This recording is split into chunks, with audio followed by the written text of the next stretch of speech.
ഇത് മാസ് മോട്ടോഴ്സിൽ നിന്നാണ്. Honda Activa 4G വണ്ടി സ്റ്റാർട്ടിങ് കംപ്ലൈൻ്റ് ആയിട്ട് വന്നിരുന്നത്.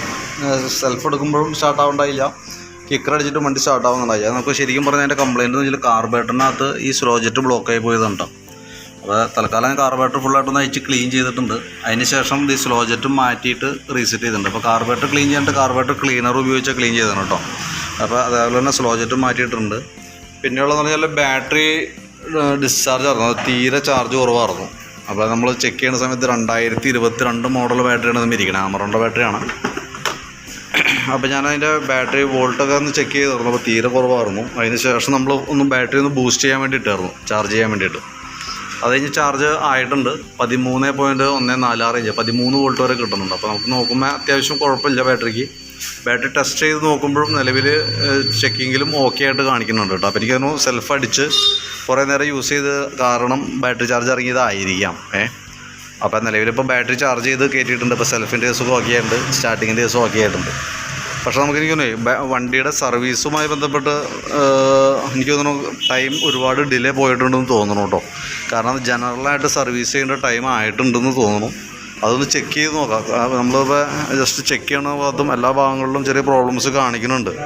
അതേപോലെ ഈ ഹെഡിൻ്റെ സൈഡൊക്കെ ലീക്കേജ് ഉണ്ട്, ഇതുണ്ട്, അത് ഈ ഭാഗത്തൊക്കെ ഉണ്ട്. പിന്നെ എയർ ഫിൽട്ടർ ക്ലച്ചിൻ്റെ ഭാഗമൊക്കെ ഒന്ന് അഴിച്ച് ഗ്രീസ് ചെയ്യണം. ഇത് CVT ക്ലച്ചാണ് തന്നെ. അത് ഒരു മിനിമം ഈ ടൈം കഴിഞ്ഞാൽ അഴിച്ച് ക്ലീൻ ചെയ്യണം. ഗ്രീസിങ് ആവശ്യമാണെങ്കിൽ ഗ്രീസ് ചെയ്ത് പോകേണ്ടതൊക്കെയാണ് കേട്ടോ. അപ്പോൾ അതൊക്കെ ഒന്ന് പ്രത്യേകം ശ്രദ്ധിച്ചോണം. അപ്പോൾ ശരിക്കും പറഞ്ഞാൽ പിന്നെ അതിന് ശേഷം നമ്മൾ വണ്ടി സ്റ്റാർട്ട് ചെയ്ത് സൗണ്ടിൽ ചെറിയൊരു വേരിയേഷൻ കണ്ടാൽ ഓയിൽ അഴിച്ചു നോക്കിയതാണ്. ഓയിൽ ലെവൽ വളരെ കുറവായിട്ട് കണ്ട കാരണം ഓയിൽ ഊറ്റി നോക്കിയതാണ് കേട്ടോ. ആ കൂടി ഓയിലിൻ്റെ അവസ്ഥ ഇതാണ്, ലെവൽ വളരെ കുറവാണ്. അപ്പോൾ എനിക്ക് തോന്നുന്നു ഇതിനകത്തേക്ക് പുതിയ ഓയിൽ ഒഴിക്കണേലും മിക്സ് ചെയ്യണേലും നല്ലത് ഓയിൽ മാറ്റുന്നതായിരിക്കും നല്ലത് കേട്ടോ.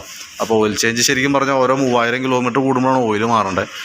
അപ്പോൾ ഇപ്പോൾ ഈ കൂട്ടത്തിൽ കൂടെ ഓയിൽ മാറ്റണോ വേണ്ടതെന്നൊരു നോക്കിയിട്ടൊന്നും പറയണം. കാരണം നമുക്ക് സ്റ്റാർട്ടിങ് കംപ്ലൈൻ്റ് ആണ് പറഞ്ഞിട്ടുള്ളൂ. അപ്പോൾ ഞാൻ ഓയിൽ ഇല്ലാത്തത് കൊണ്ടൊന്ന് ഊറ്റി നോക്കിയത് എന്തോരം ഉണ്ടെന്ന് അറിയാൻ വേണ്ടിയിട്ട്. പക്ഷേ ലെവൽ കുറവാണ്. അപ്പോൾ ഈ പഴയ ഓയിലിലേക്ക് പുതിയ ഓയിൽ ഒഴിക്കണേലും നല്ലത് ഓയിൽ ചേഞ്ച് ചെയ്യുക, കിലോമീറ്റർ നോട്ട് ചെയ്ത് വയ്ക്കുക എന്നുള്ളത്. പിന്നെ അടുത്ത 3000 കിലോമീറ്റർ നമുക്കത് കൂളായിട്ട് ഉപയോഗിക്കാനായിട്ട് കിട്ടും. അതേപോലെ തന്നെ സർവീസായിട്ട് നമുക്ക് ചെയ്യാൻ ഉദ്ദേശിക്കുന്നതിന് മുൻകൂട്ടി ഒന്ന് ബുക്ക് ചെയ്തിട്ടുണ്ട് പോവാം. അപ്പോൾ ആ കറക്റ്റ് നമുക്ക് ആ ബുക്കിംഗ് സ്ലോട്ട് കിട്ടും. ആ ബുക്കിംഗ് ഏത് ഡേറ്റിലാണെന്ന് വെച്ച് കഴിഞ്ഞാൽ നമുക്ക് ബുക്ക് ചെയ്ത് തരാം. അപ്പോൾ നമുക്ക് കറക്റ്റായിട്ട് കാലത്ത് കയറി കഴിഞ്ഞാൽ വണ്ടി വൈകുന്നേരത്തേക്ക് വേറെ പ്രോബ്ലംസ് ആയിട്ടൊന്നും ഇല്ലെങ്കിൽ വൈകിട്ടത്തേക്ക് വണ്ടി കിട്ടാവുന്ന രീതിയിലേക്ക് അറേഞ്ച്മെൻറ്റ്സ് ചെയ്യാം. അപ്പോൾ അതായിരിക്കും കുറച്ചുകൂടി ബെറ്റർ കേട്ടോ.